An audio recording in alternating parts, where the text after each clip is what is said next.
네, 오늘 썰전 라이브 인터뷰는 더불어민주당 선대위의 안민석 총괄특보단장을 모셨습니다. 안녕하세요. 네, 안민석 의원입니다. 네, 저희가 이제 민주당과 국민의힘의 주요 인사를 번갈아 가면서 인터뷰하고 있는데 어제는 이제 김재원 최고위원이 나왔었고요. 국민의힘에 오늘은 안민석 총괄특보단장을 모셨습니다. 오늘 사전투표 혹시 하시고 오셨습니까? 네, 점심 때 했습니다. 예, 어떻습니까? 분위기가? 분위기가 뜨거웠고요. 어르신들도 많이 보이셨고 또 젊은 층들도 많이 보였었고 그랬습니다.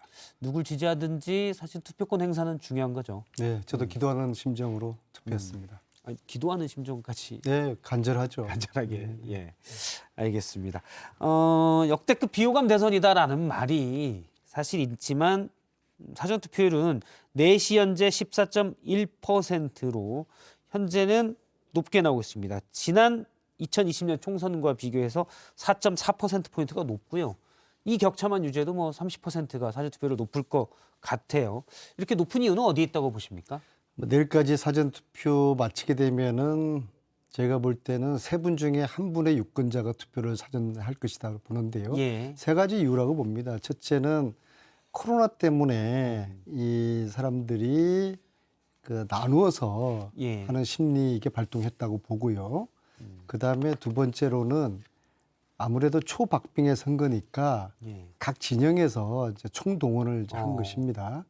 그다음에 세 번째로는 이제 저희들 입장에서 보면은 단일화에 따른 역풍 예. 이것을 이재명 결집으로 이어지는 그런 현상이 아닐까 조심스럽게 말씀드려 봅니다. 일단 단일화 어제 있었죠. 전격적으로 윤석열 후보와 안철수 후보가 단일화해서 안철수 후보가 윤 후보 지지에 나섰는데요. 이게 역풍이 더 많을 거라고 보십니까? 2002년 경우를 보면요. 예. 예, 투표하기 8시간 전에 그때는 사전투표가 없었으니까요. 정몽준 후보가 노무현 지지 철회하고 이해창 지지하지 않았습니까? 원래 두 사람이 단일화를 했다가 노무현 정몽준 후보가 그렇죠. 단일화를 했는데 노무현 후보가 단일 후보가 됐는데 지지를 철회했었죠. 정몽준 그렇죠. 후보가. 이제 깜짝 놀랐는데 그러나 결국에는 2.3% 차이로 노무현 후보가 당선이 되었죠. 그래서 예. 이번에도 어게인 2002, 어게인 노무현 그 현상, 즉 말하자면 단일화 역풍으로 인해서 저희들이 이기는 그런 결과를 조심스럽게 기대를 해봅니다. 아, 그러니까 윤석열, 안철수 두 사람의 단일화 때문에 민주당, 이재명 후보의 지지층이 똘똘 뭉쳐서 오히려 역풍으로 더 좋아질 거다. 제가 지난주에도 이런 말씀 드린 것 같은데요. 정치라는 게 예. 인생살이하고 똑같은 거라고 저는 세옹지마. 생각합니다. 왜냐하면은 이게 상식 밖의 일을 하게 되면은 화를 입지 않습니까? 예. 이번에 단일화 과정과 결과를 보면은 정치 상식을 벗어난 일이에요. 절차와 타이밍도 부적절했다고 봅니다. 예. 이미 국민들에게 단일화 결련 선언을 해놓고서 뒤로는 또다시 단일화 협상을 했단 말입니다. 이것을 국민들이 어떻게 보아주실까? 저는 이미 3차 TV 토론 할 때 빨간 넥타이를 메고 나왔을 때 그때부터 제가 좀 의심을 했어요. 예, 저 넥타이 그냥 손에 잡혀서 맨 게 아니다. 안철수 후보의 빨간 넥타이예요. 그렇죠. 그래서 결과적으로 지금 분석을 해보면 이미 TV 토론 전에 예. 실무 단일화 협상 끝났을 것이다. 그리고 TV 토론 후에 만나서 합의를 했다고 하는 것은 하나의 이벤트였을 것이다. 예. 그렇게 보아지죠. 근데 당시 이제 보도에 따르면 장제원 의원과 이태규 의원이 TV 토론이 시작된 다음에 만나서 뭐 얘기를 했었다고 그러는데 그 전에 사실은 뭐 만나자 이런 얘기가 다 됐을 거라고 보시는 거예요? 저 빨간 넥타이 두 분의 빨간 넥타이 저게 우연의 일치일까요? 예. 저는 그렇게 보지가 않고요. 보니까 색깔도 아주 비슷해요. 근데 이 단일화 이 과정을 보면은 지극히 윤석열 다운, 안철수 다운 그걸 이제 보여줬다고 봅니다. 제가 안철수 후보를 20대 때 상임위를 같이 했어요. 예. 이분은 좀 굉장히 독특합니다. 세상의 중심에 자기가 있어요. 남들하고 이야기도 섞지 않습니다. 밥도 거의 안 먹어요. 상임위 할 때 안철수 후보랑 차 한 잔 마셔본 적도 없습니다. 안민석 저뿐만 아니라 저희 상임위 의원들 대부분하고 다 그랬습니다. 아, 그래요? 예, 그래서 혼밥을 주로. 이제 소위 말하는 공감 능력이 굉장히 떨어지는 분이고요.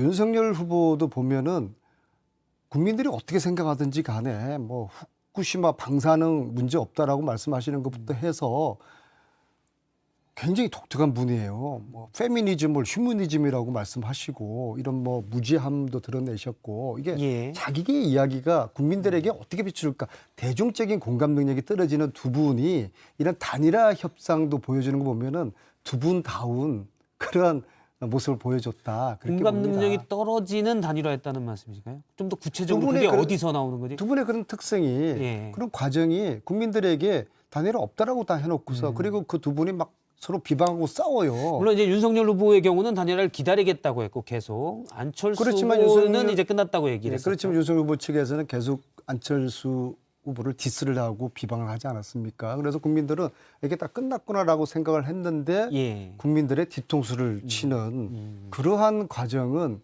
국민들이 뒤통수를 맞든 안 맞든 그거에 대한 고려와 배려는 없는 것이죠. 예. 이 얘기 있습니다. 오늘 윤호중 원내대표가 한 인터뷰에서 이런 얘기를 했습니다. 안철수 후보가 단일화를 안 하겠다고 하다가 갑자기 하게 됐는데 안철수 후보의 정치 생명을 놓고 거래가 있었던 것 아닌가. 그러니까 일종의 뭐 엑스파일 비슷한 협박을 국민의힘 측으로 받았던 것 아닌가라는 취지의 음모론을 제기했습니다. 이에 대해서 어떻게 생각하시는지요? 안철수 후보의 꿈을 예. 가장 먼저 예언을 한 사람이 접니다. 2007년 가을에요. 그때는 문재인 정부 출범 이후죠. 제가 그렇게 방송에서 2017년요? 네, 예. 방송에서 이렇게 이야기를 합니다. 안철수의 꿈은 보수 진영의 대권 후보가 되는 꿈이다. 그리고 그 꿈을 위해서 안철수는 5년 동안 준비를 해오고 달려왔어요. 예. 그게 플랜 A였습니다. 근데 플랜 A 실현 가능성이 낮아지자, 그게 희박해지자 플랜 B를 선택한 겁니다. 플랜 B는 2인자, 보수 예. 진영의 2인자 역할로서의 플랜 B 꿈을 좀 이제 돌아가겠다는 것이죠. 그러나 제가 볼 때는 이번에 플랜 B를 선택함으로써 명분 없고 절차적인 타이밍도 부적절했던 이 단일화를 이름으로써 제가 볼 때는 안철수의 정치 생명은 끝났다. 저는 그렇게 예. 보고 있습니다. 일단 안철수 대표 지금 이제 후보가 아니죠. 안철수 국민의당 대표는 태생적인 딜레마가 약간 있을 것 같아요. 왜냐하면 처음에 정치에 나왔을 때부터 계속 얘기한 게 새 정치였고 또 IT 벤처기업가로서 미래를 얘기해 왔는데 사실은 보수당에 들어가게 되면 보수라는 말 자체가 가지고 있는 이미지랑은 약간 충돌이 돼서 그래서 예전에 바른미래당 때도 계속 보수라는 말을 좀 싫어했었거든요. 앞으로 어떻게 할 거로 보십니까? 제가 본 안철수 정치인 안철수는 예. 제가 이제 상임위도 같이 했다 그러지 않습니까? 진보 보수 뭐 니 편 내 편 그런 걸 가리지 않는 분이에요. 예. 그냥 실용적 좋게 말하면 실용적이고 나쁘게 표현하면 이기적인 선택을 하는 분이에요. 이번에 지금 그것이 마음은 이제 나쁘게 표현하고 싶죠. 적나라하게 뭐 예. 아니 이왕이면은 예. 좋게 표현해드리고 싶습니다. 품격 있게 뭐 예. 실용적인 선택을 한 거라고 보는데 그러나 플랜 A는 앞으로 국민들이 만들어주지 않을 것이다. 이것은 정치인들이 착각하는 것이요. 예. 자기가 세상의 중심에 있다고 착각하는 순간 자기 길을 국민들이 자기가 원하는 대로 만들어줄 거라는 착각을 합니다. 그러나 국민들은 정치인보다 더 똑똑해요. 이런 안철수의 모습을 보고서 안철수가 원하는 플랜 A의 꿈 이것은 국민들이 허용하지 않을 차기 것이다. 보수 정당의 대권 주자의 꿈은 허용하지 않을 것이라는 네, 그건 말씀이시죠. 우리 국민들이 그렇게 만만치가 지금 않습니다. 안민석 의원님은 안철수 후보가 사실은 나쁘게 표현하면 좋게 말하면 실용적이지만 나쁘게 표현하면 이기적이다라고 얘기하셨는데 자기만 본 사실은 거죠. 왜냐 그런 그러면요. 안철수 후보가 같이 손잡고 통합정부를 만들자고 계속 얘기한 것도 민주당의 또 이재명 후보였잖아요. 이 부분은 어떻습니까? 그 말씀 전에요. 예. 제가 왜 이기적으로 표현을 해도 과하지 않냐 그러면요. 제외 해외 국민들이 23일부터 28일까지 투표를 했습니다. 이미 재외국민 선거가 이분들은요, 끝났죠. 네. 투표가. 차 타고 20시간을 가는 분들이에요. 뭐 여든 야든 간에 예. 비행기 타고 가는 분들도 있어요.